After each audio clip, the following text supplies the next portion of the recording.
Hey guys, how are yo all, welcome back to my channel. Today we will see what if Naruto learns edotensei from the Forbidden Scroll. If you enjoy, then please like, share and do comments. As a wise man once said, history hinges on small moments, and the fluttering of a butterfly's wings can cause a hurricane. Some changes are subtle, some are obvious, and some lie in between. Of course, the reverse is also true, and some actions, whether taken or not, can have absolutely no effect on the way things run. For example, whether or not the Sandaime Hokage would have Naruto Uzumaki, Jinchuriki of the Kyuubi no Kitsune guarded by Anbu, or simply give out draconian punishments absolutely didn't matter, as after a few years people would stop trying to use physical force either way, and simply hurt the child with behavior rather than action, spare the occasional drunk. So while the carefully considered decision of a wise man in a very important position, whatever it may have been, was absolutely meaningless, it may appear somewhat ironic that the decision of a child made on a whim can lead to such a great change in the course of events. But, such is life. Naruto grinned. He had just taken the scroll Mizuki told him to, knocking out Gigi with a technique he originally invented as a joke, but found very useful against perverts, the male ones anyways. Now all he had to do was learn one technique from the scroll, and he'd be a genin. This was so much easier than the stupid Bunshin no Jutsu. Or so he thought, until he opened the scroll. He groaned. Kage Bunshin no Jutsu? I can't even do the regular one. Of course, Naruto was not one for giving up, and he would do the stupid technique until he mastered it.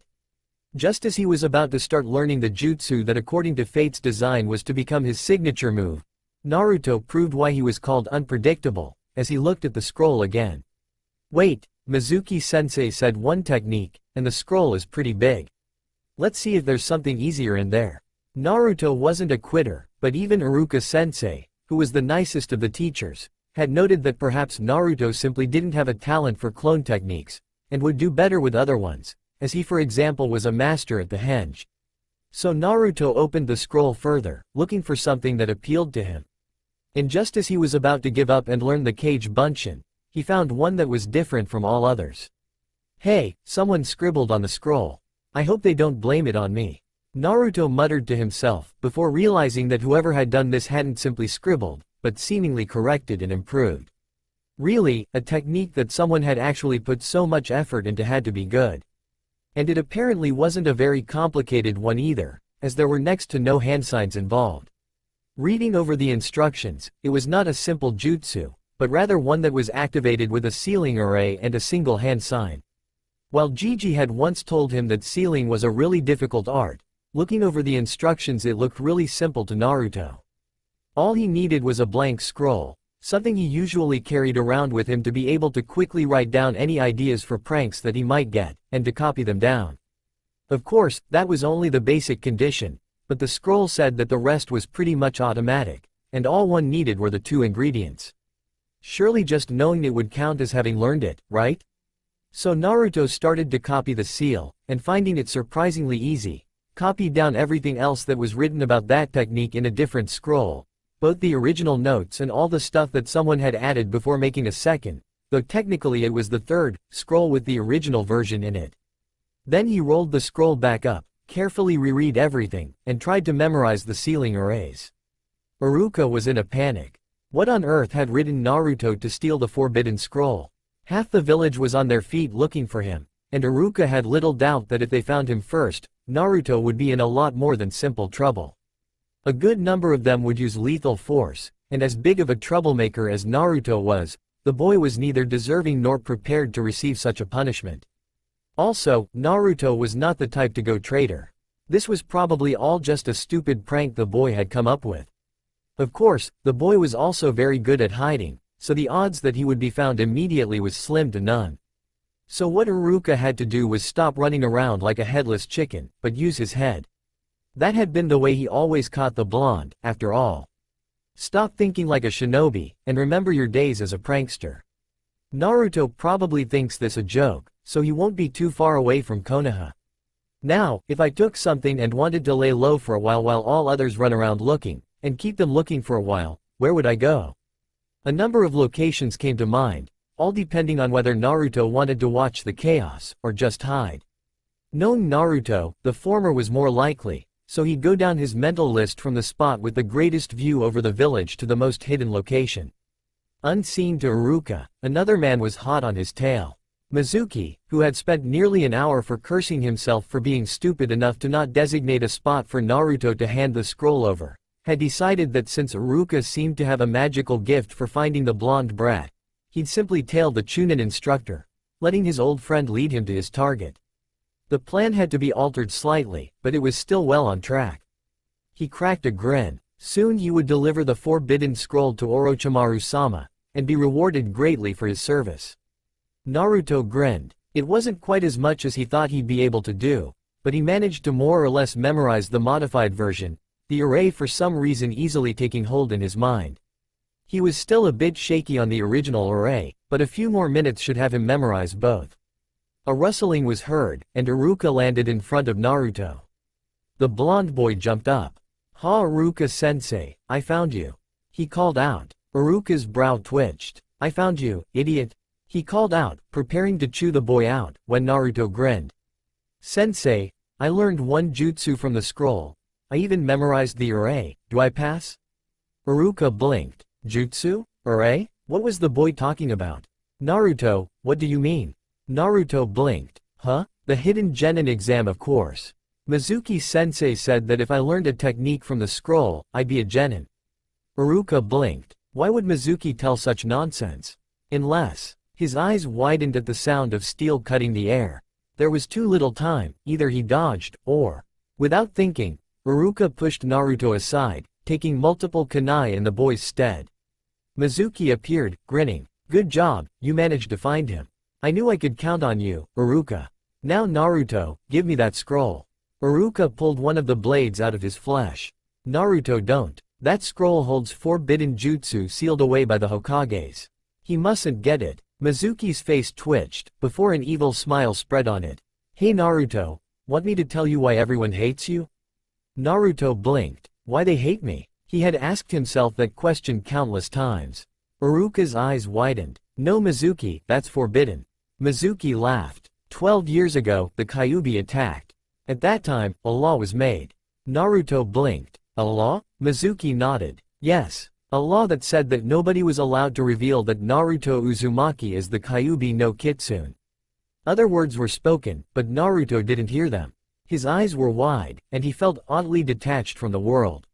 He, the Kyuubi? Suddenly the glares and the mutterings, they all made sense.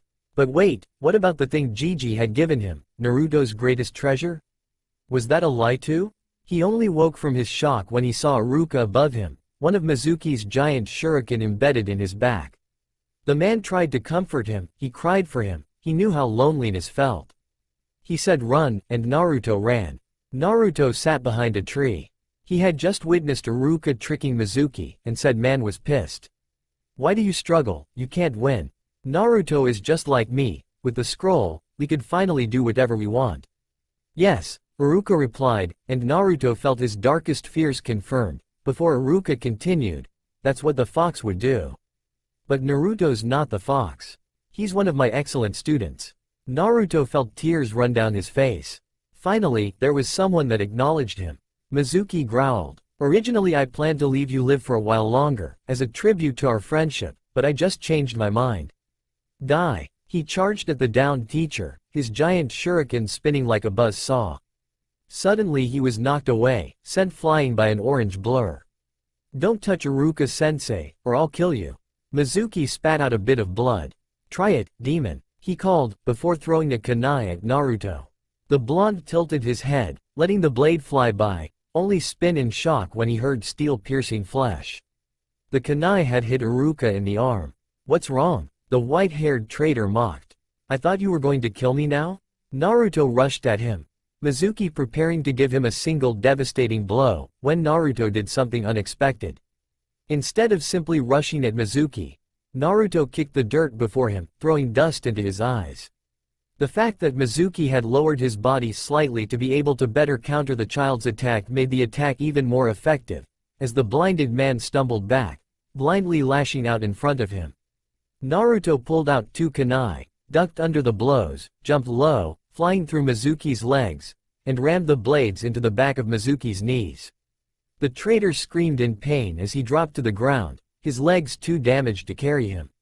Panting heavily, Mizuki glared at Naruto. For this, demon brat, I'm going to kill you slowly. He spat out as he pulled the knives out of his legs, blindly throwing them away. Naruto gave him a cold look. You won't have the chance. His hands shot out, the left one pulling out a scroll, though a smaller one than the forbidden scroll, spreading it across the ground, while his right hand slipped into his jacket, pulling something out of a hidden pocket over his heart. One of Naruto's weaknesses was that since nobody was there to teach him common values, there were certain things that Naruto didn't fully comprehend. Aside of a certain uncertainty of how to act in public, that particularly involved his morals. Since nobody taught him right and wrong, all he had to go on was descriptions and stories of certain actions and how the people reacted to it. So while he had worked out that murder, hurting innocent people, and treason were wrong, and was by nature the type to believe in the good in people, all he had heard had always said that there were truly evil people, and that such people had to die. Which was why he didn't hesitate about using his newest technique on Mizuki, and why he had even learned it. What Naruto pulled out of his pocket was his greatest treasure, more valuable to him than his life. Gigi had given it to him when he had been thrown out of the orphanage, after explaining Naruto that he had been orphaned in the Kyuubi attack. Flashback. Gigi, who were my parents? A 6-year-old Naruto asked.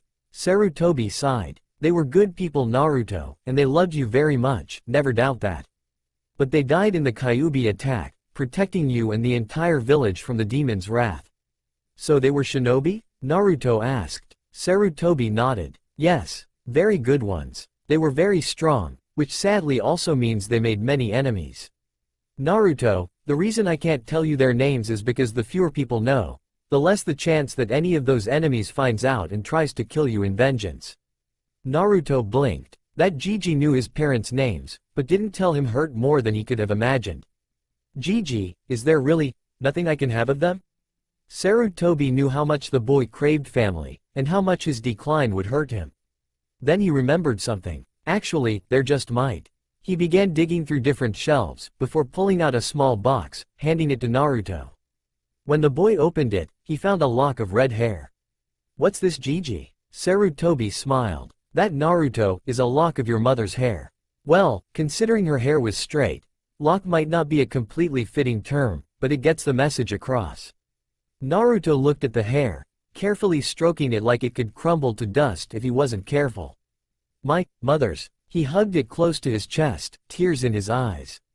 Thanks, Gigi. I promise that I'll be an even better shinobi than my parents, so that they can be proud of me.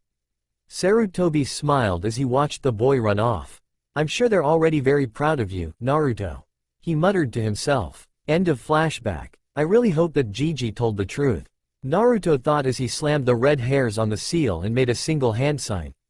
He felt his chakra draining slowly as seals spread over the ground, surrounding the completely baffled Mizuki. What are you doing? The traitor demanded, before something that slightly resembled ashes and dust rose, clinging to his body. He screamed in anguish as it consumed him, leaving a different figure laying in the center of the seals. The Sandaime Hokage had observed the last few minutes through his crystal orb with growing worry. That Naruto would have taken the scroll for himself the old man believed impossible, as if the boy had really wanted to turn traitor, he wouldn't have spared the Hokage after going through the trouble of knocking him out. So using his orb he had found Naruto, seemingly trying to memorize something. It was actually kind of funny to see the boy's face scrunched up in concentration like that. Then he had witnessed the arrival of Iruka and Mizuki, and how latter broke the law. Small as the chance was, the emotional instability could weaken the seal, and while the fox could not escape, it might be able to possess Naruto's body. His chest had swelled with pride when Iruka proclaimed Naruto his excellent student, and even more when Naruto brilliantly incapacitated a Chunin-level opponent.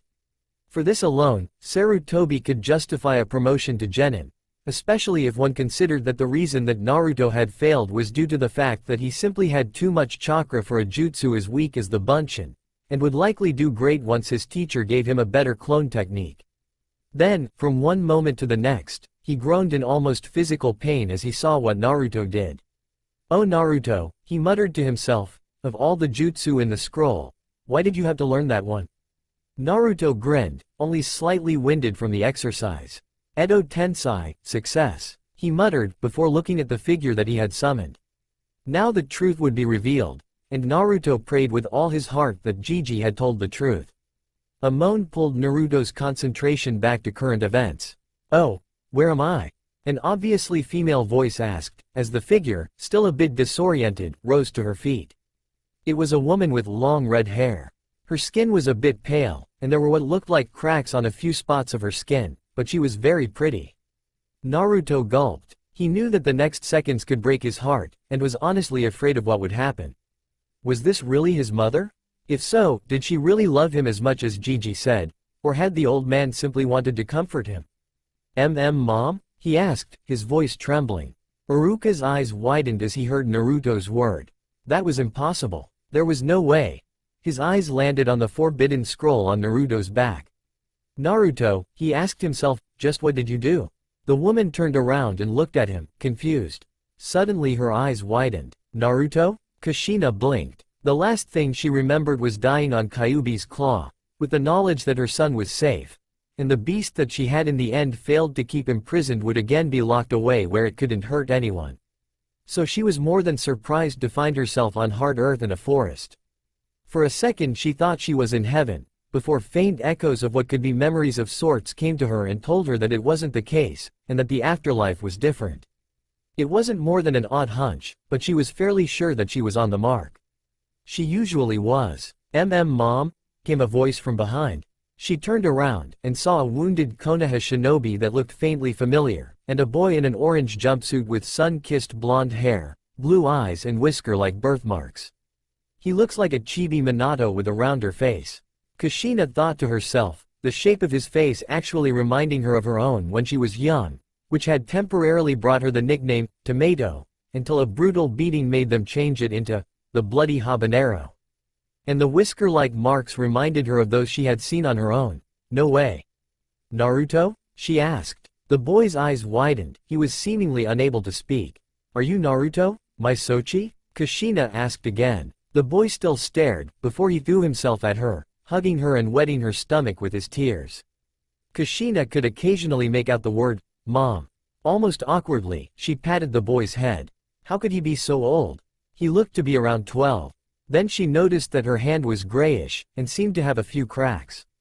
Looking around, she saw a complex seal on the ground.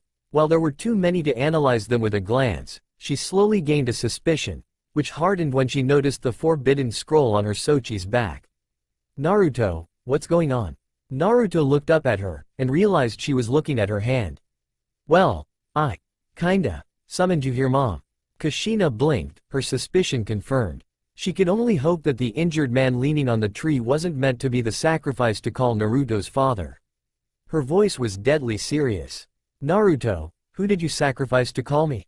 She had heard of the edotensei, though she never saw it. The man in the back spoke up. A traitor who tricked Naruto into stealing the forbidden scroll, then tried to kill us both. Kushina's face went from serious and accusing to relieved and happy. Oh, in that case, it's wonderful to see you, Sochi. She called out as she pulled her son into a hug. She had wanted to do that since she became pregnant, and had never had enough opportunities to do so. Then she came to another topic. The jutsu isn't complete yet, is it? Her body was cold and felt unresponsive, like she was wearing a heavy armor in cold winter. Naruto looked at her. But I don't want you to be a mindless soldier. He called out. Kushina gently took the scroll from him, unrolled it until Naruto told her where the passage was, and took a look at the seal that completed the jutsu, and was placed into the summoned body. While the first part of the jutsu was pretty complex, the second version even more so, the final part was almost ridiculously easy for someone of Kushina's caliber with seals. Looks like simple works best for the last part. Let's see, if I change this, and add this and this as an improvement for the physical body, then, voila. She held a new tag up, before putting it into her son's hands. There, with this one, I will have my free will and be in control of my body. Naruto looked at the tag. Are you sure? Kushina rolled her eyes. I'm an Uzumaki, of course I'm sure. Now do it. Hesitantly, Naruto pressed the tag against his mother's head, quickly pulling his hand back when it sank into the head like a pebble into a lake. Kushina sighed. A healthy rosy color spread over her body, the cracks vanishing, as her hair, which had seemed a little dull before, gained a new shine. The only indication that something was off were Kushina's eyes. While a new gleam of life had entered them once more, the sclera had turned black.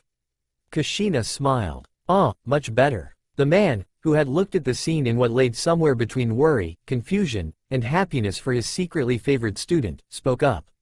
Naruto, come here for a second. Naruto obeyed. Yes, Iruka-sensei? Iruka smiled. Close your eyes for a moment. Naruto didn't know why, but he shut his eyes. You can open them now. Came Iruka's voice. When Naruto opened his eyes, he immediately noticed Iruka was not wearing his forehead protector. Touching his own forehead, instead of his goggles, he felt a plate of metal with an engraving. Tears once again rolled down his cheeks. Iruka smiled. Congratulations, Naruto. What do you say we celebrate this with some ramen? The boy jumped into his arms, giving him a hug. While Naruto jumped around in joy, Kushina approached Iruka.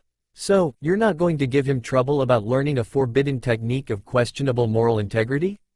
Iruka shrugged. He is a good kid, and he defeated a Chunin-level opponent. For that I awarded him the title of Genin. The rest is up to the Sandaime. Kushina raised a brow. So the old man took the mantle of Hokage back up, huh? This should be fun. Sarutobi sighed as he looked at the picture before him. Kushina, who had been buried 12 years ago, was currently holding her son on her lap, said boy snuggling into the mother he had missed for so long, while the woman gave him a calculating look. It's been a while, Sarutobi. The old leader nodded. Indeed, Kushina. 12 years. I never would have thought I'd see you again. Kushina gave him a smile, her black eyes making the gesture slightly threatening. Well, you thought wrong. I'm back. Sarutobi frowned. Yes, regarding that. Naruto, I'm sorry, but I believe it's best we end the jutsu, and you hand over the scrolls with the jutsu, and the notes you took. Naruto's eyes widened, and his grip on his mother tightened. What? No, I just got her back. And I know how to make more scrolls. He firmly declared. Sarutobi gave him a look. Naruto, are you saying that you memorized the seal sequence for the edotensei in a few hours? Kushina snorted. Why are you surprised? He's an Uzumaki. Seals come as natural and easy to us as breathing fire comes to the Uchiha. And considering who his father was, how can he be anything but a prodigy? Naruto seemingly remembered something. Mom, who's my father?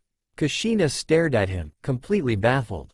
You don't know? Her eyes wandered to Sarutobi, and now anger was burning in them.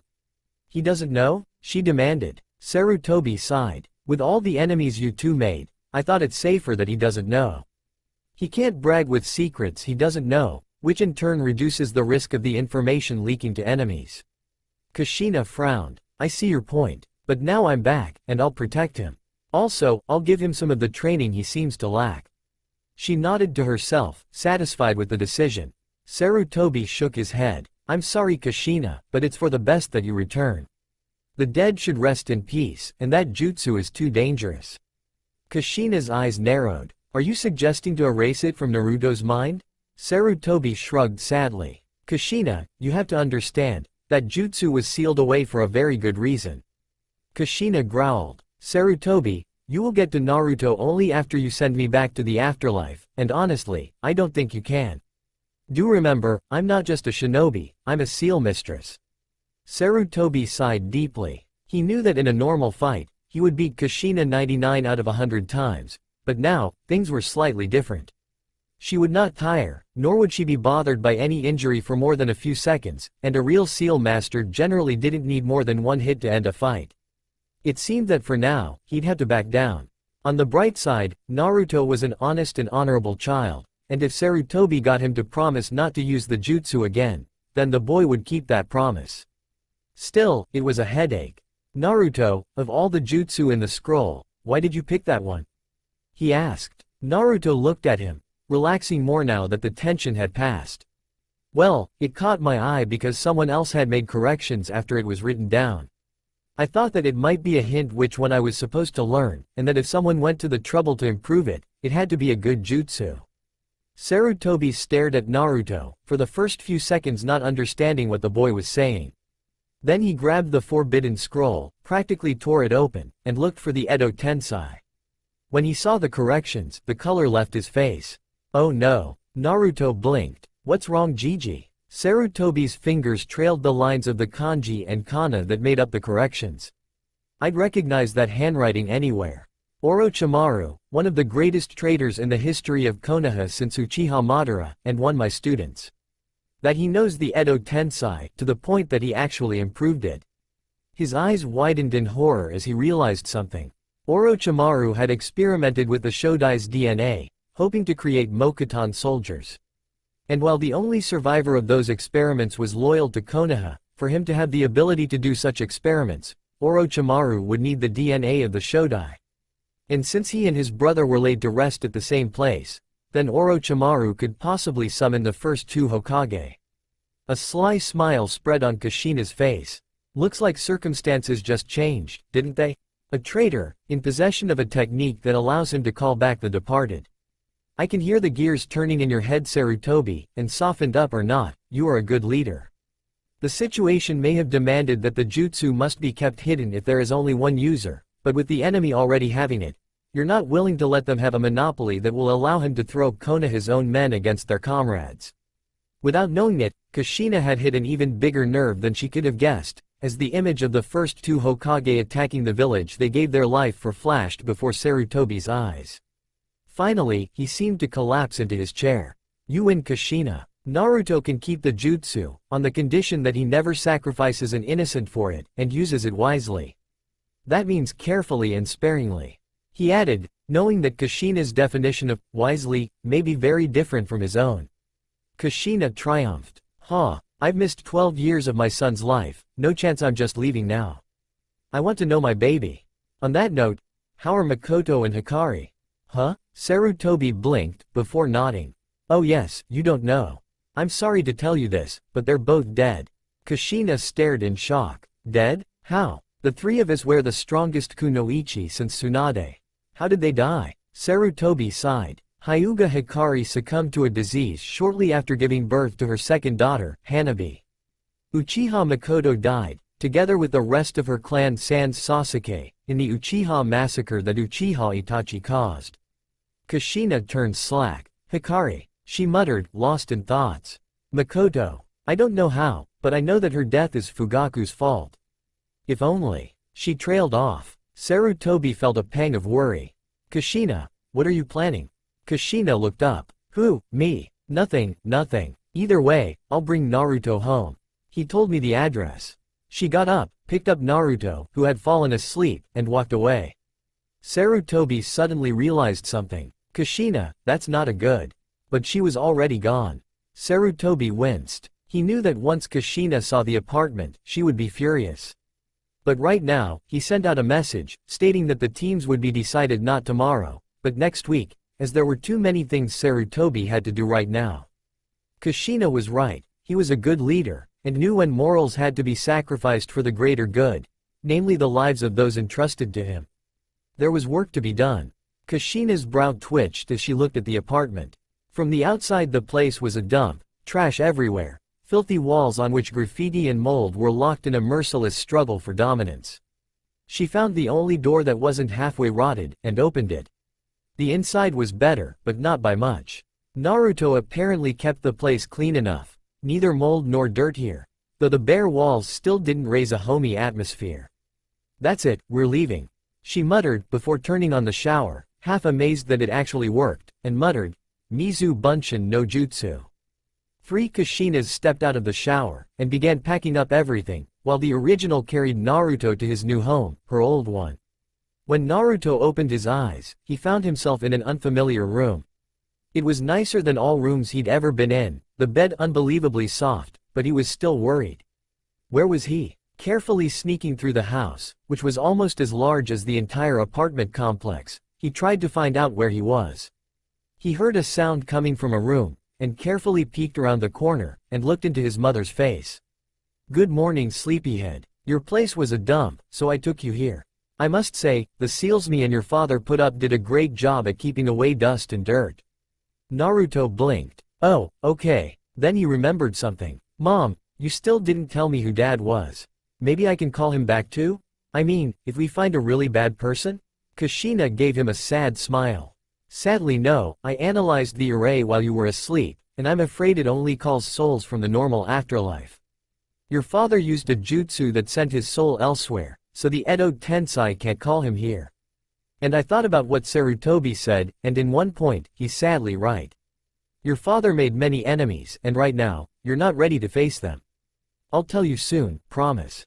Naruto grumbled, but he was too happy to have a mother to complain. Fine, he grumbled, before his eyes widened in panic. Oh crap, I'm late. He jumped up, but Kushina caught him before he even landed back on the ground. Calm down, Naruto. Sarutobi sent out a notice that due to special circumstances that allow no delay, the team designations are moved by 1 week. So you don't have to worry about that for now. There are a few other things more pressing right now. Naruto blinked. Like what? Kushina raised a finger. For one thing, we need to train you. I looked at your grades, and from what this Iruka, the only neutral source in the entire folder, wrote, it looks like you're still lacking in certain areas.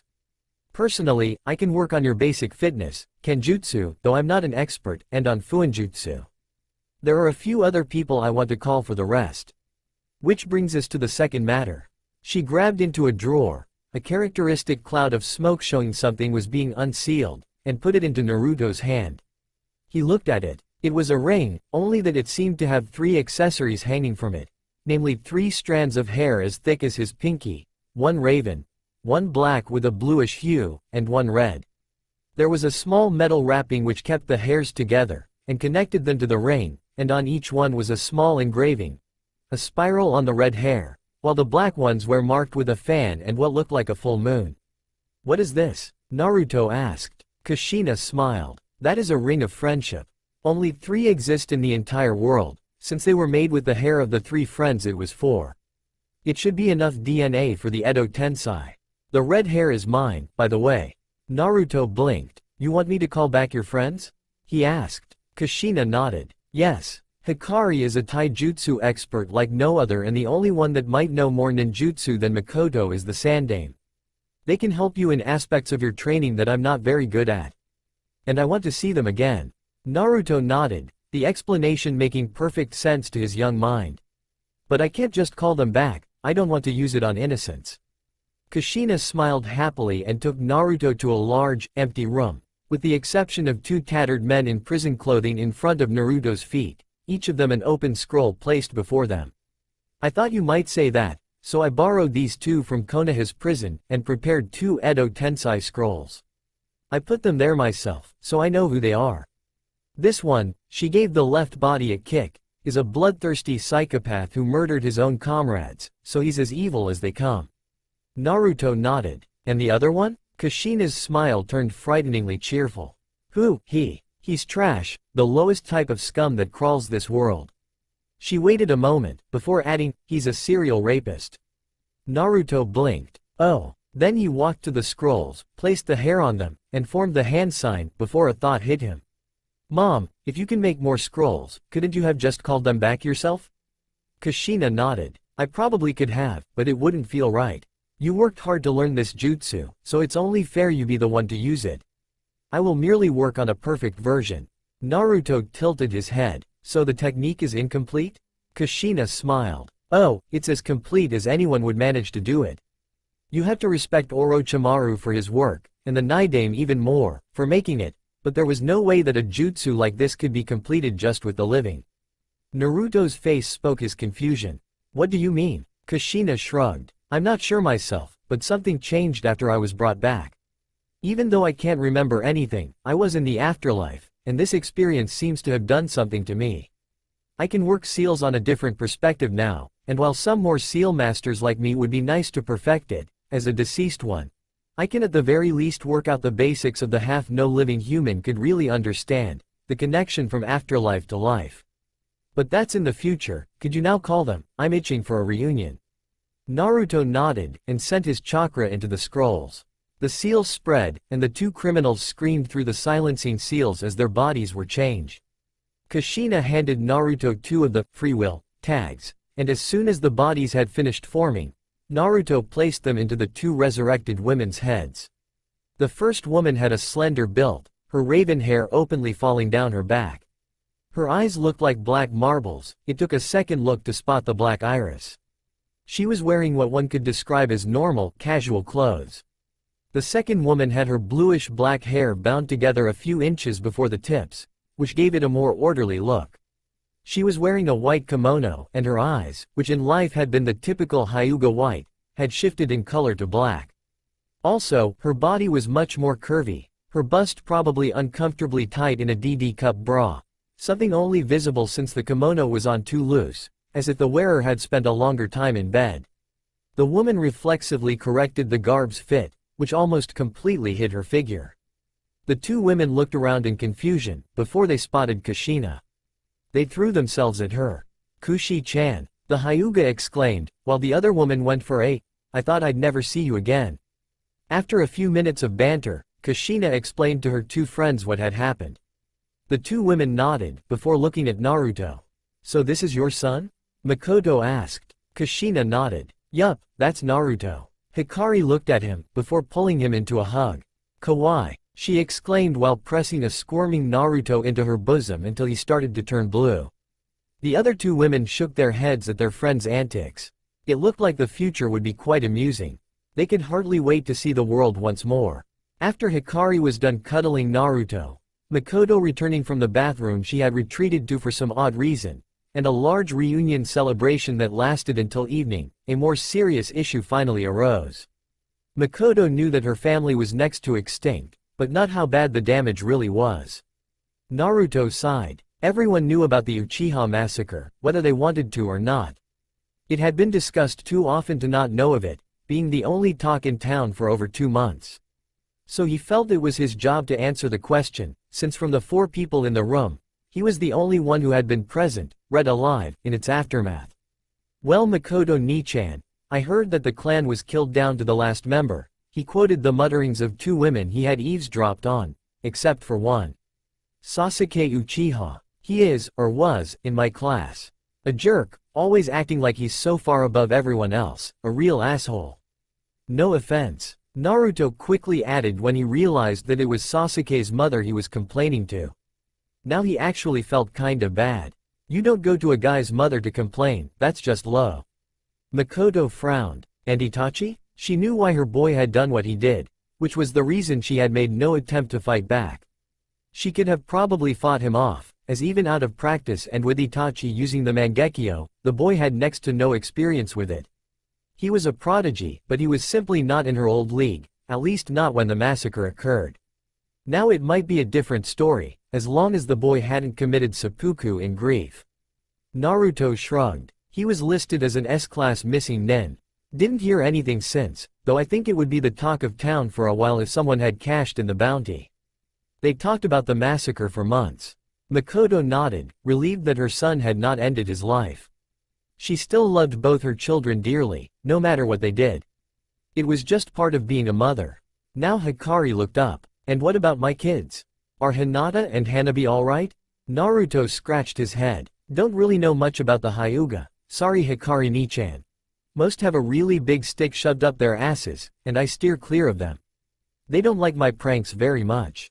Never heard of Hanabi, but I know a Hinata who looks a lot like you, only the hair is shorter. Weird girl, really quiet, wears a large jacket, but not mean. She seems okay, though I never really talked with her."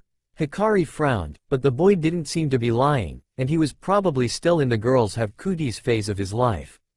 "I see. Next point then, I want to see my children." In the Hyuga compound, Hiyashi Hyuga suddenly froze, shivers running down his spine. "What's wrong, father?" Hanabi, who was walking beside her father, asked. Hiyashi shook his head. "It's nothing," he stated, while mentally wondering where that sudden feeling of dread had come from. Naruto scratched his head again. "Well, I don't mind, but shouldn't we talk to Gigi first?" Hikari, and surprisingly Makoto as well, frowned, before their common sense stampeded over their wish for immediate family reunions. After all, it wasn't every day that the dead returned to life, and it would likely cause quite an upheaval if that got public knowledge. On second thought, there was no problem in that becoming common knowledge, amongst a small circle of trustworthy people who were bound on the pain of death to not give it away, as long as nobody could trace the resurrected back to the one that had resurrected them, namely Naruto. Hikari sighed. Fine, we'll talk to Hokage-sama first. It's not like the deceased coming for a visit is a daily occurrence. Makoto on the other hand was looking around. By the way, where's Kushina? Hikari and Naruto looked around in surprise, noticing that the redhead was indeed gone. She wouldn't, Hikari muttered. Makoto sighed again. She would. Naruto looked confused. What's going on? Makoto patted his head. You see Naruto, your mother is a wonderful person, and really a genius with seals. When in combat, she's also scary smart. Outside of combat, not so much. Hikari chuckled. Not that Kushina is stupid or anything, she's just an occasional airhead. For example, we understand that the edotensei is something you have to be very careful with, not just out of moral reasons or because of the balance of the circle of life, but simply because that jutsu is bound to change people, especially someone as young as you. Makoto nodded. Just using it at random will not be good. For one thing, you won't understand just how precious life really is if you simply revive everyone who you don't want dead. Some don't want to be called back, and in some cases, you just should not do it. Life is precious and delicate, and that is good. The edotensei can be used for good, but it is still a technique that if not evil is at the very least dark. You mustn't abuse it. I understand that, Hikari understands that, the Hokage understands that. Kushina technically does too, but doesn't act like it. Right now, I'd bet my left arm that she's going out to dig up some grave. Hikari had meanwhile activated her Byakugan, the veins around her still black eyes bulging as the pupil and iris became easier to spot. Found her. She's still here. With that, she opened a drawer and pulled out a long rope. Now, let's go get her. Kushina on the other hand had used the opportunity to sneak out unnoticed. Hikari and Makoto would likely not be amused, but she had lived through their ire before, she could do so again. However, as she opened the gate of her compound, she came face to face with an unexpected visitor. Hello Kushina. Kushina laughed nervously. Sarutobi. Nice night, isn't it? The old man nodded. Indeed. What are you up to? Kushina blinked in feigned innocence. Who, me? Nothing. Sarutobi raised a brow. In that case, you won't mind giving me the shovel. Kushina blinked. Shovel? What shovel? She looked past her shoulder, where the shovel was clearly visible. Oh, that shovel. Here you go. She handed it over. Sarutobi stretched out his other hand. And the pickaxe. Che. Kushina forced out. Meanie. But she handed the tool over. Sarutobi gave her a stern look. Kushina, I expected you to be more responsible. You're not a child anymore, stop acting like one. Don't make me regret my decision more than I already do. Kushina looked to the ground, ashamed. She had no idea how, but the old man had this gig where he'd really make you feel bad without really doing anything. It was infuriating. Sorry, won't happen again. The Sandame nodded. On that topic, 2 prisoners vanished from Konoha's prison last night. You wouldn't happen to know anything about that, would you? Kushina's shoes were suddenly incredibly fascinating. No? She had barely finished speaking when something soared over her head. Looking up, she found her arms pinned to her body by a rope, before a strong tug pulled her off her feet and through the air. A short glance told Kushina that it was Hikari had lassoed her, probably even less amused with Kushina's idea than Sarutobi. As soon as Kushina had been dragged back into the building, the resurrected Hyuga exploded. Kushina, you should really know better. The edotensei is not some toy that you can use to call back everyone you want to have a chat with. What is wrong in your head that you get such a... Oh, hello Sarutobi, it's been a while, hasn't it? Sarutobi wordlessly stared at the woman for at least 10 seconds, then his head dropped as a deep sigh escaped his lips. He felt the beginning of the mother of all migraines. Let me guess, Makoto is back as well? Greetings, Hokage-sama, came a third voice. Makoto had joined the group. I just brought Naruto to bed. It was a long day, and I don't believe he needs to hear everything we will discuss. Only now Sarutobi realized another problem, one that for a change only indirectly had to do with Naruto having learned something that should have been erased from history. Makoto had been in the know of the Uchiha's plot, so her loyalties were questionable, to say the least. Just great. A potentially hostile S-rank on the loose, now better than ever with indestructibility. What else could go wrong? No, he does not. May I come in? Kushina, still tied up, nodded. Be my guest. 3 people sat in the living room, Hikari having volunteered to make tea, which had just been served. Sarutobi took a small gulp. "Ah, I really missed your tea, Hikari. You really have no equal when it comes to tea." Hikari smiled as she placed the pot on the table and took a seat herself. "Thank you. So what is this about?" Before Sarutobi had a chance to even open his mouth, Makoto spoke. "It's about the plans of the Uchiha clan to take over Konoha, and my place in it, correct?" The two women stared at their friend in shock, while Sarutobi simply nodded. The two women started talking at once, ensuring that very few words were actually understood. "Makoto.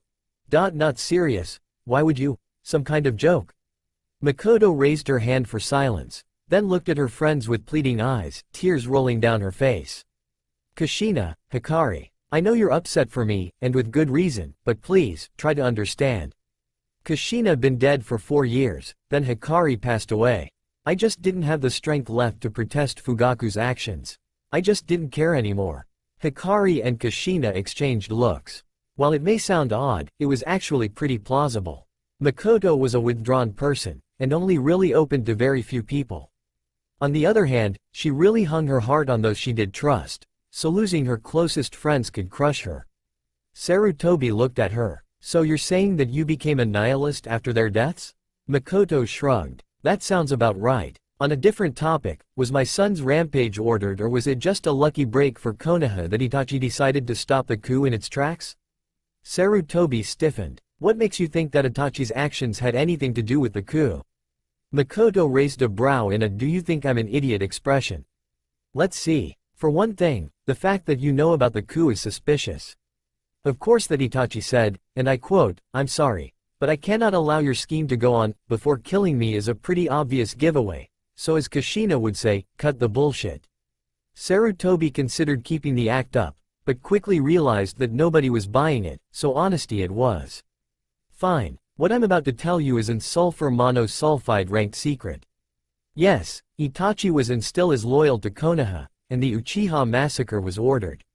I tried my hardest to defuse the situation before it came to that, but I don't think I have to say that I failed. By the time Itachi informed me of the plan, Fugaku had apparently decided that he didn't care about any other ways. I was against the operation, but eventually I was forced to choose between the Uchiha clan and the safety of Konoha." Makoto nodded. "I hold no grudge. Not to Konoha, not to you, and not to my son." "Where is he now?" Sarutobi gave her a regretful look. "That, I'm afraid, is classified. All I will say is that as an S-ranked missing nin, there are things he can do that others can't." Makoto nodded. "And Sasuke?" Now another sigh escaped Sarutobi's lips. While Itachi spared his life, he did not leave him unharmed. A genjutsu of unknown origin was used on him, and his mind has suffered from it. He is still smart, but cold. All he cares about is the glory of the Uchiha clan, and killing his brother. Makoto's brow twitched. "I see. On that topic, do you think a visit would be possible?" "Hikari probably wants to see her family too." The mentioned woman nodded enthusiastically. Sarutobi looked at them. "At the moment, that is sadly not possible. However, it does bring us to the topic I originally wanted to discuss with you. Well, Naruto is asleep right now, and the boy does deserve it, but do you think you four can come to my office tomorrow, say, 3 hours before sunrise should do? But hide your faces, we don't need any rumors." Now Kushina went into serious mode. "Is it about the edotensei?" Sarutobi nodded. The three women exchanged looks before speaking as one. "We shall be there." Almost against his will, Sarutobi had to smile. Seeing these three back together reminded him of happier times. "Good then. Hikari, would you mind pouring me some more of that fabulous tea?" The next morning, an odd quartet found themselves in the Hokage's office long before daybreak, having gone through the window to avoid the secretary. Sarutobi was already waiting for them. "Good to see you all arrived on time." Naruto yawned. "Gigi, it's really early." Sarutobi nodded. "Yes, Naruto, because what we do here doesn't need to become public knowledge." He took a deep breath. "The reason I called you all here is, as you've probably already guessed, the edotensei, and what will be done in the future. I'll admit, I wish we could simply forget it ever existed, but because Orochimaru knows it, I'm afraid we no longer have that option. Orochimaru is not the type of person to waste resources, and with that jutsu, he could quickly become very dangerous. I admit that the choice was a difficult one, But before I tell you my decision, I want to know one thing. The original technique turns the resurrected into a helpless slave of the caster's whims. Kushina, you mentioned that you altered the technique to give you free will. How far does that extend? Kushina smiled. Well, for one thing, I improved the physical appearance, as is obvious. As far as free will goes, it is nearly absolute. The tags I made for Makoto, Hikari, and myself allows complete power over oneself. The only thing Naruto may be able to do is summon us to his location, and maybe sense us when out of his line of sight. I considered altering the tag for later summons so that it prevents the summoned to harm the summoner. Why? Sarutobi nodded. That alteration may be a good idea, but more about that later. Either way, after careful consideration, I decided that there are individuals that I simply cannot allow Orochimaru to summon. This was perhaps the most difficult decision I made in all my time as Hokage, but I hereby declare the formation of a new branch of Konoha's shinobi, whose very existence, and even more the identities of their members, is in sulfur monosulfide ranked secret. He unsealed 3 sets of clothing. Kushina, Makoto and Hikari each grabbed one, and gave it a look. It was a fairly simple set of gray clothing, baggy pants, socks, sandals, long-sleeved shirts, a special piece of clothing that was pulled over the head and covered neck and head, while having holes for face and hair. A gray mask looking similar to a blank hunter nin's mask, the kanji Haka, meaning tomb, on the forehead, and a long hooded coat, the kanji for forbidden, printed in black against the gray threads. Kushina looked at it. Interesting design. There are seals, I guess? Sarutobi nodded. Yes, though I would like to ask your help in improving them. But enough of that. Haka will be a group consisting aside from Naruto entirely of resurrected, and because of that it will be very small. You all are asked to join in it. But there is something else that needs to be done now. Follow me. Sarutobi led the 4 through a secret passage to a windowless chamber, in which 2 people in prison clothing were sitting in what appeared to be a trance. On a nearby table there were 2 vials with an unknown substance. Sarutobi sighed deeply. Those 2 vials hold genetic material of the Shodai and Nidaime respectively. It breaks my heart to do this, but Orochimaru cannot be allowed to call them and force them to attack the people they died for. These 2 are death row prisoners due to be executed today. Naruto looked up. So I will call back the Hokages? He was torn between excitement and worry. Sure, it was cool, but the reactions to that jutsu had not been very enthusiastic so far. Sarutobi nodded. Naruto pulled out 2 scrolls prepared beforehand, unrolled them, and poured the genetic materials over them. Then he activated the jutsu, and witnessed how 2 legends returned to the world of the living. 2 figures rose, still dazed. One was clad in red armor, and his long hair was straight and black. The second one wore blue armor, and his hair was spikier and white as snow. The red figure spoke first. Where are we? The white-haired one sighed. It seems that we were summoned back from the grave, though I don't know for what purpose. Sarutobi spoke. Hashirama-sensei, Tobirama-sensei, it has been a very long time. The 2 looked at him. Hashirama tilted his head. Sarutobi? You have grown old. Sarutobi smiled. Indeed, the decades I've lived tend to do that. Tobirama was apparently more business-oriented. You called us back? I must admit, I am disappointed, although in your case it may simply be that you've gone senile. Sarutobi sighed. Indeed, you were called back on my responsibility, but I am not your summoner. The 2 Hokage glanced around the room, noticing the 4 others. 3 were women, but they were all pointing at the 4th, a young boy. Tobirama raised a brow. A child? You have taught the edotensei to a child? Sarutobi actually blushed slightly. Of course not. The situation is complicated, but a short summary would be that young Naruto here was tricked into stealing the Forbidden Scroll, being told that learning one technique would allow him to graduate the Shinobi Academy, and through a number of different factors, succeeded. Unfortunately he chose, and actually learned, the edotensei. Hashirama gave the old man a grim look. And why did you allow him to keep it? There is a good reason. Now Sarutobi looked truly old. I have failed you both, especially you, Tobirama-sensei. You entrusted that jutsu into my care, and because of my negligence, it fell into the hands of one of the dangerous traitors in Konoha's history, and one of my own students, Orochimaru. He left Konoha years ago, yet were it not for young Naruto, I would still be oblivious of his knowledge. As much as I hated it, and I swear by all I cherish, I do hate it, I decided that I could not allow that madman to use those that gave their lives for Konoha to destroy it, and Orochimaru hates Konoha enough to do so. For that reason I came to the conclusion that it would perhaps be a wiser choice to call you, so that until the crisis has passed. But Hashirama had connected the dots by himself already. We cannot be summoned by the enemy. Tobirama nodded. It makes sense, and it seems reasonable, though we will want more information. But how will you explain our presence? Sarutobi sighed. For now, not at all. The situation is delicate, and we cannot afford to be hasty. I decided to form a new group of Konoha's forces, just for those called back. It will be a small group, hopefully, comprised entirely of those that agree, of course, but I do believe we will be able to make the best of this mess. Now Naruto spoke up, and maybe we should get to this. He lifted 2 tags into the air. Tobirama gave him a glare. Don't get cocky, brat. There is no chance in hell you will place slave tags to us. Naruto felt tears rise, but fought them down. It hurt being glared at by someone you idolized. But those aren't slave tags. Kushina hugged him from behind, and soothingly patted his head. Shush, it's all right, they couldn't have known. Naruto snuggled into her, before blushing and trying to act tough. These tags are modified. You will remain in complete control of yourself, but your appearance will improve.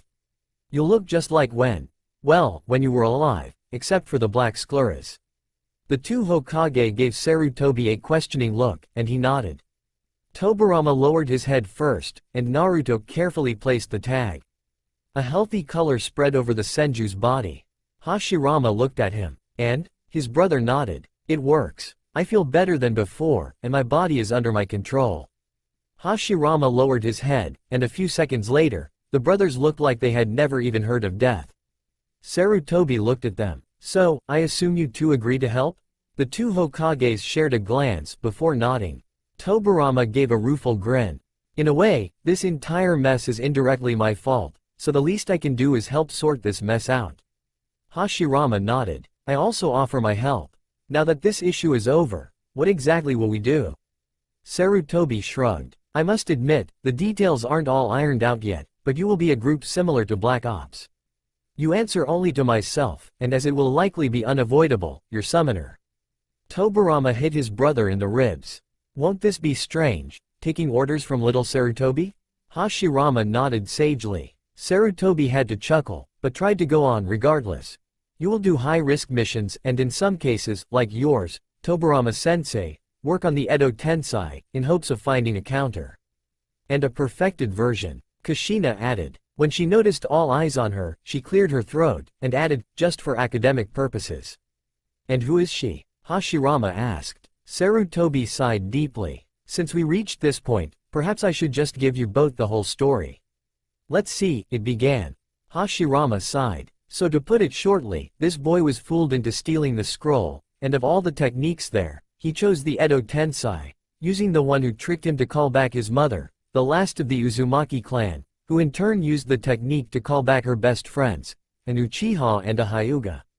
I should be surprised, I really should be. But somehow, I'm not. Tobirama grinned. It must be because you know the Uzumaki well enough, looking at your bride. Mito did mention that you had a very amusing expression when she sealed the Kyuubi away. Hashirama's brow twitched. I was locked in deadly combat with my nemesis, then suddenly my wife. Fiancé at the time. Tobirama corrected, smirking. My wife-to-be shows up. Hashirama relented, his expression one of annoyance, jumps at the mightiest of the tailed beasts, right into its mouth. Then there's a flash of light, and Kyuubi's gone. I had every right to be baffled. Madara also looked pretty stupid, if I recall correctly. Somewhere, a man wearing a mask with only a single eyehole sneezed. Why'd I suddenly have the urge to both blush in embarrassment and punch something in frustration? Sarutobi looked at the scene with some amusement. The banter between the Senju brothers having always been a source of great entertainment in his younger days. But now was not the time for such amusements. Either way, Orochimaru is in possession of that jutsu, and we can't allow him to simply call himself an indestructible army with no counter. I heard Suna has something that could be used, but despite us being allies, I prefer the knowledge of this leak to remain as contained as possible. Then he turned to the second group before him. Kushina, until further preparations can be made, do you think that you can allow the Namikaze compound to be used as Haka's temporary headquarters? Kushina shrugged. Well, the place is big enough. Located far enough away from civilization to avoid direct notice yet close enough for a swift sortie, fairly well supplied. Not that most of us would need that, seeing as we no longer require nourishment or rest, though the different weapons and other tools might be useful. Actually, if my old sealed chamber is still how I left it, then it would probably be the best place to work on our projects. Aside from the edotensei, there are a few seals I'd like to add to our uniforms. However, Sarutobi, I'm technically dead, so you should ask its legal owner, our summoner.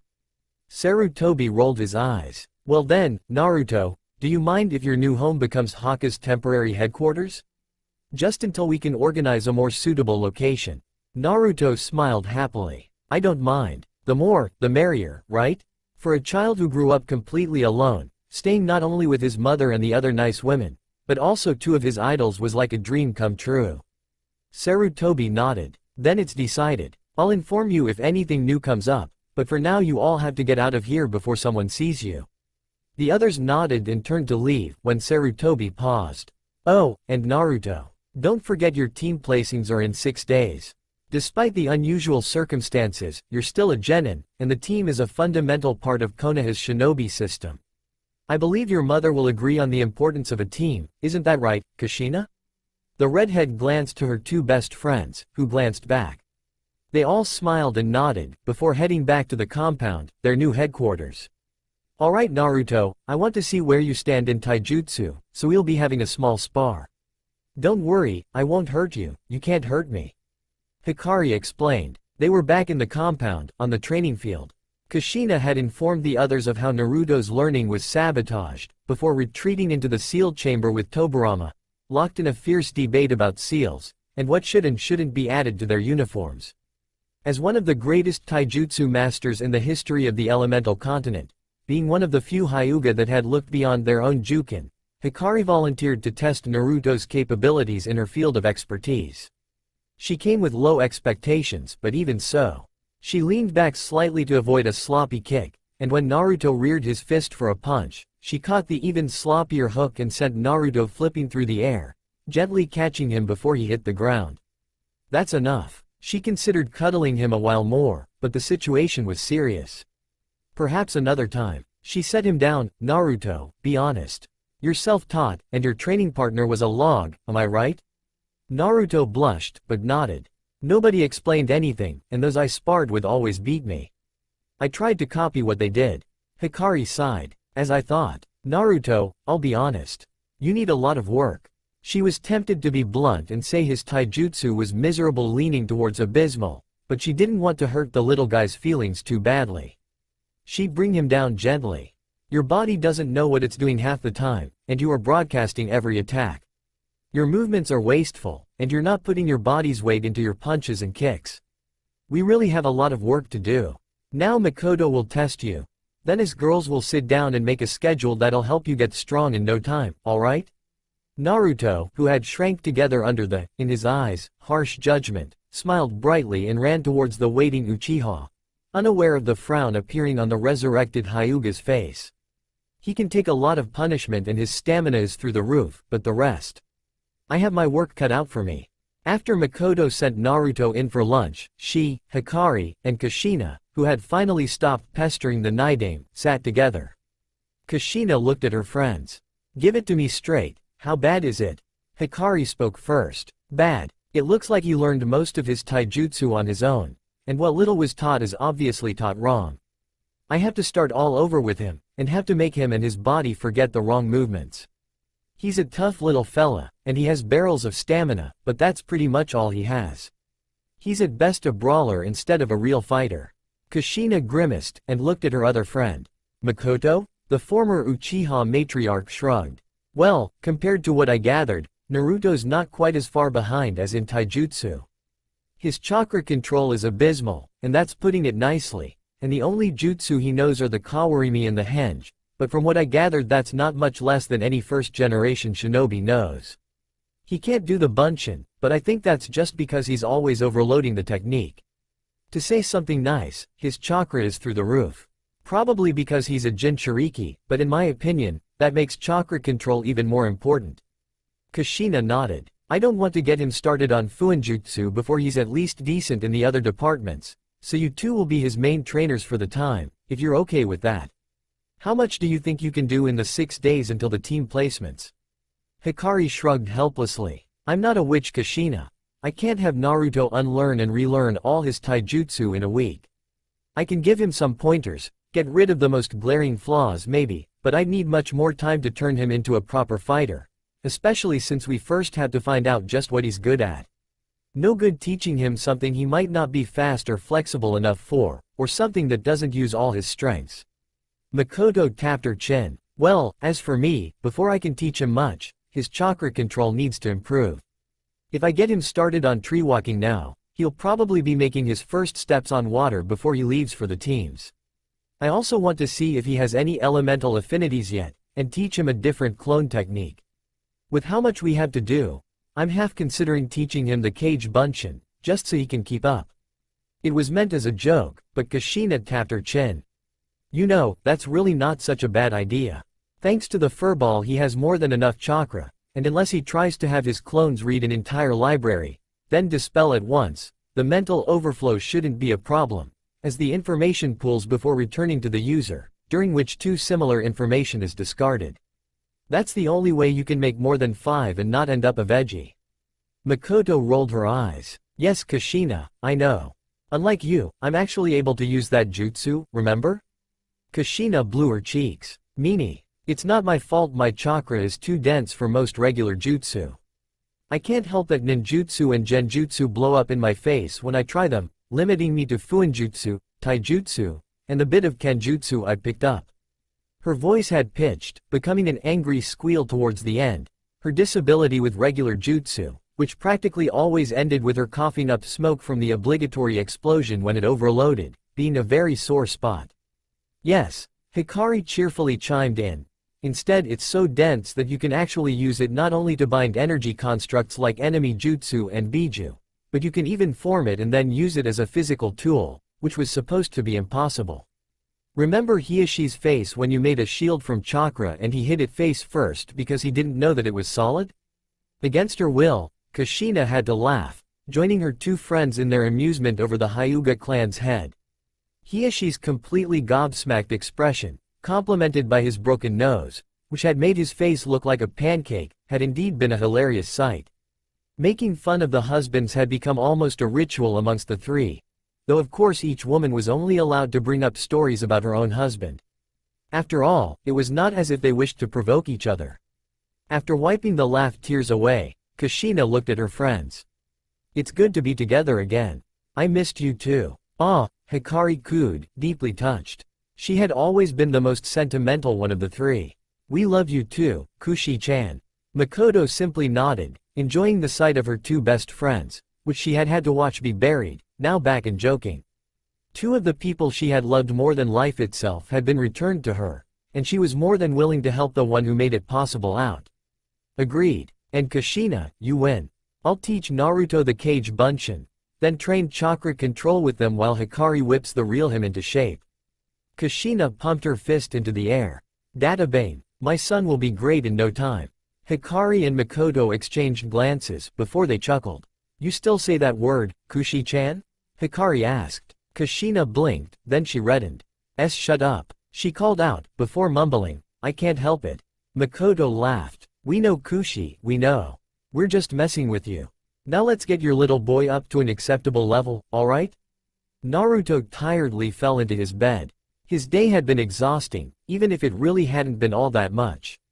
After the initial testing, Makoto Wanichan had come to him, and taught him a new jutsu. She had said that the reason why he could never make a clone that didn't instinctively make one want to put the poor thing out of its misery was that he had too much chakra, and was overloading the technique. Naruto had looked pretty confused, until she compared it with trying to water a pot plant with a river. Suffice to say, he had been pretty surprised to hear that he was unknowingly drowning his jutsu in chakra.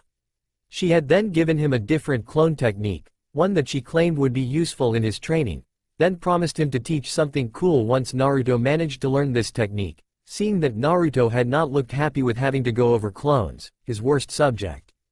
It had taken him almost 4 hours with forced breaks, but he managed to learn how to make solid clones, which in hindsight was actually kinda cool.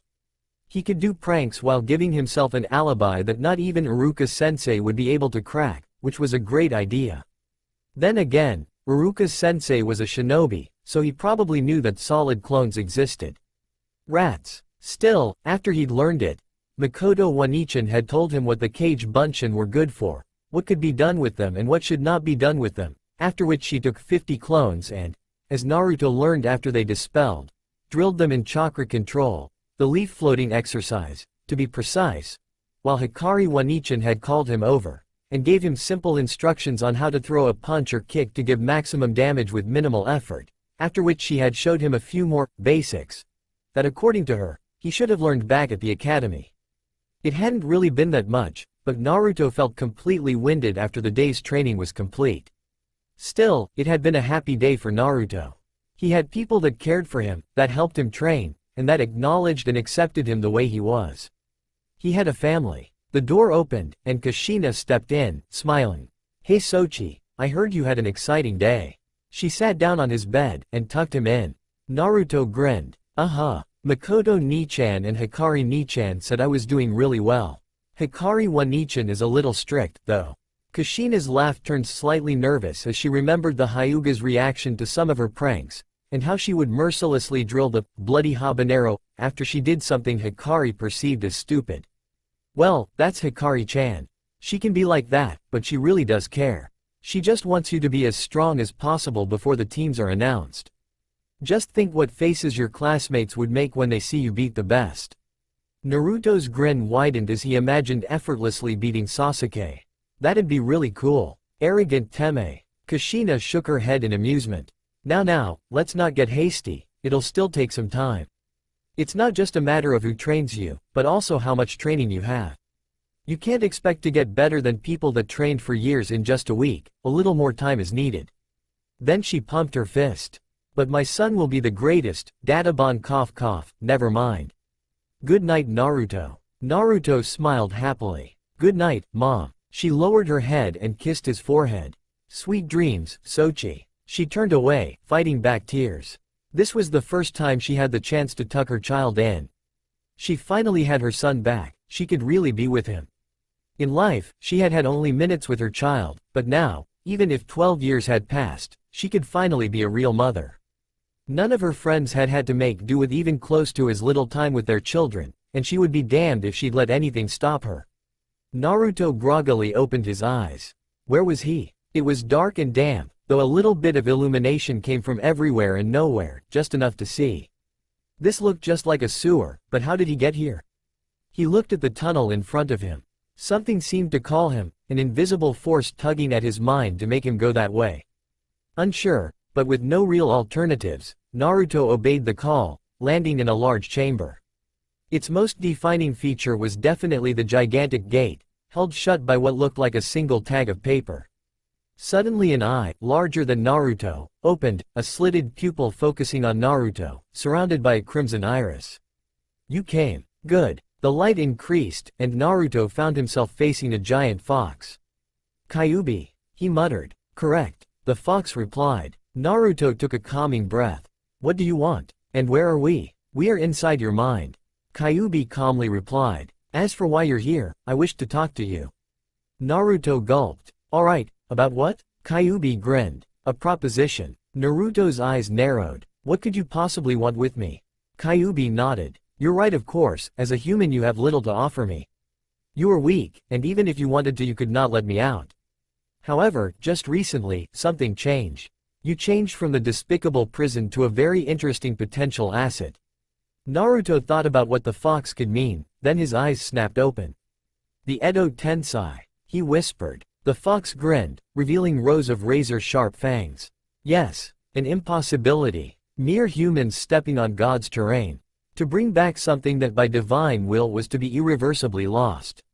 Through seals, the one field on which there is no mortal limit, no threshold, the one field nobody thought to place a glass ceiling for humans to hit, mankind has created a miracle. And why do you care?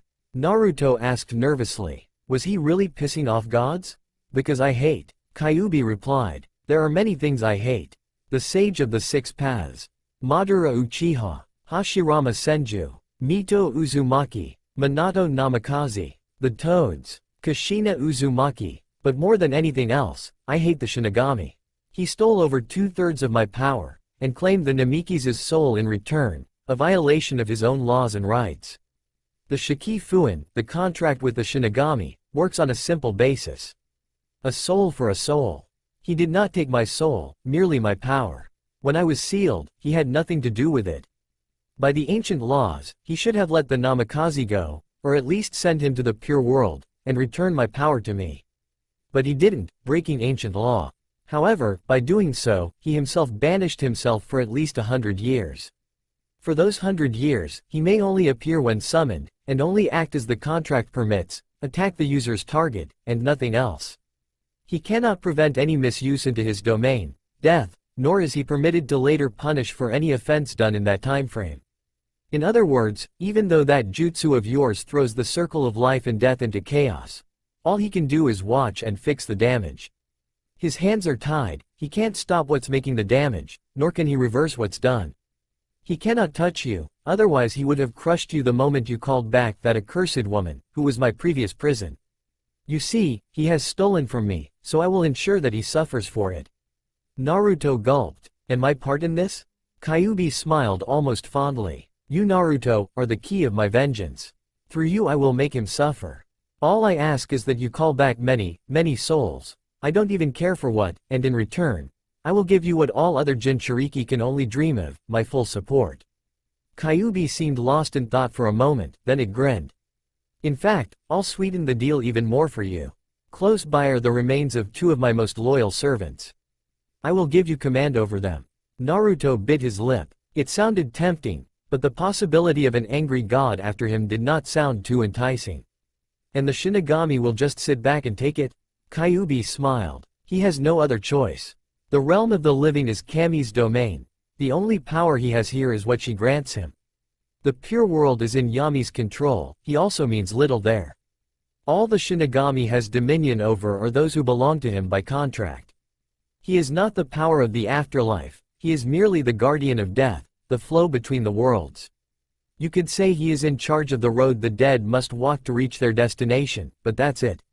The dead walking around in the living world, or a living person in the pure world, those aren't really his problems, only that the process of this happening forces him to restore the order on the road of life and death. As for the other 2, if Yami did not want you to call those from her domain, she would prevent it. If Kami did not want you to use it, she never would have made you learn it. That idea you had about looking through the scroll, that was her will guiding you. Naruto blinked in confusion. But if what you said was true, why would they want me to use something that causes so much havoc? Kyuubi shrugged, which was kinda odd, as Naruto had never known that foxes were capable of the gesture. I don't know, I'm only a fragment of a god. But if I had to guess, I'd say Kami allows it because it was her law the Shinigami broke, and not for the first time, and Yami has always been whimsical. Rumor says that when the Nidaime invented the edotensei, she gave him her permission to summon the deceased to protect him from the Shinigami, just because she wanted to see what happened. Eternal life can be quite boring, so my guess is that Kami and Yami are helping you for their own amusement. But back to the point, do we have a deal, or not? Naruto weighed his options, kinda feeling like he was about to make a deal with the devil. Still, thinking about it, all Kyuubi was doing was offer her support if he did something that, realistically speaking, he probably would have done anyways. You won't try to take over my body, or kill me, or otherwise trick me. Kyuubi nodded. I will give you my chakra only when you ask, or truly need it. I will not take over your body without your permission, nor will I use it in a way that goes against your will or keep control longer than necessary. I will offer advice, but I will not deceive you. I will neither try to harm you nor arrange things that will lead to your harm. Naruto chewed on his lip, then he reluctantly nodded.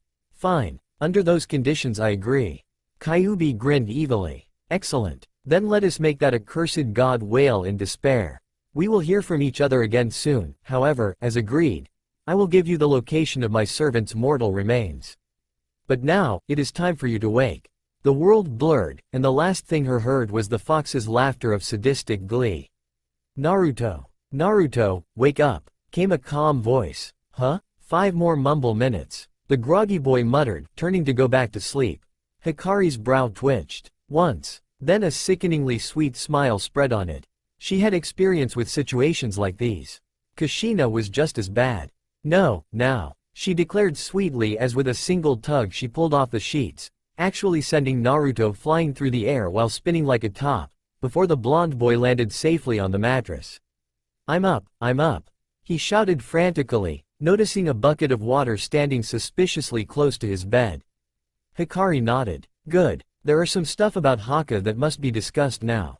Also, Kushina and the Nidaime think they have some minor breakthrough in the edotensei, and that will probably be tested out too. Kushi will probably go spare if we don't test out her newest stroke of brilliance. Something about the way she said brilliance made it sound like she had intended to say insanity, but caught herself. You have 3 minutes to get dressed, we'll wait in the living room. The gleam in her eyes made it clear she meant 3 minutes, 0 seconds. Doing the reasonable thing, Naruto hurried to get dressed. When he barged into the room, Naruto's sweat dropped. Kushina, Makoto, the Senju brothers, the Sandaime, and Hikari were sitting at the table, Hikari pressing a button on a stopwatch. Very good Naruto, with 10 seconds to spare. Naruto laughed nervously. Hikari One-chan had looked suspiciously disappointed. So, why are we here? Sarutobi cleared his throat. Well, mainly because I felt it prudent to inform you on the progress of Haka's formation so far. Thankfully, due to the nature of most of its members, Haka has a very low need for funds. Some problems must still be ironed out, mainly a way to quickly reach key positions, or simply to report, but I'm optimistic on that front.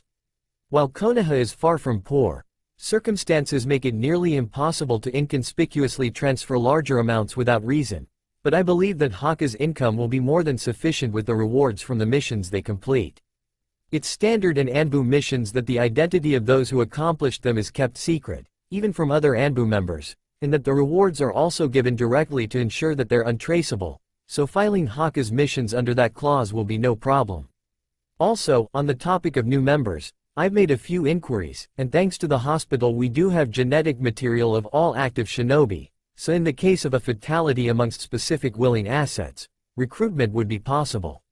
However, I'm aware that there may be some other kind of extraordinary situation, or that modifications of the edotensei must be tested, and that the current members may not be spared in tests of counters, so I made a few preparations. He paused for a minute, gathering strength, before he continued. It pains me greatly, but I checked with the Konoha prison. As morbid as this may sound, Haka currently has a budget really, of 5 officially executed criminals. Kushina already brought them to the cellar and prepared their prisons. While they are here, you are responsible for their basic needs, that includes the costs. I need not say that this is a sign of my trust, and that I hope none of you will disappoint me in this. You will understand that for all recruitment done in Konoha, I wish to be present. Kushina nodded. We understand. In fact, Tobirama and I have worked on something we needed to test, so we'll use up one of them directly. After catching an annoyed glare from said man, she flashed the group a grin. He was originally against the idea, but I managed to convince him. I said it before, I'll say it again, insanity is hereditary in that clan. Tobirama muttered quietly. Naruto raised a hand. Sorry, but this is important. I just had a talk with the Kyuubi, and it's given me the location of 2 corpses that I may find useful. I'm not sure what to make of it, but there is a chance the offer is genuine, right? Utter pandemonium followed that statement. That's all for now. If you enjoy then please like, share and do comments.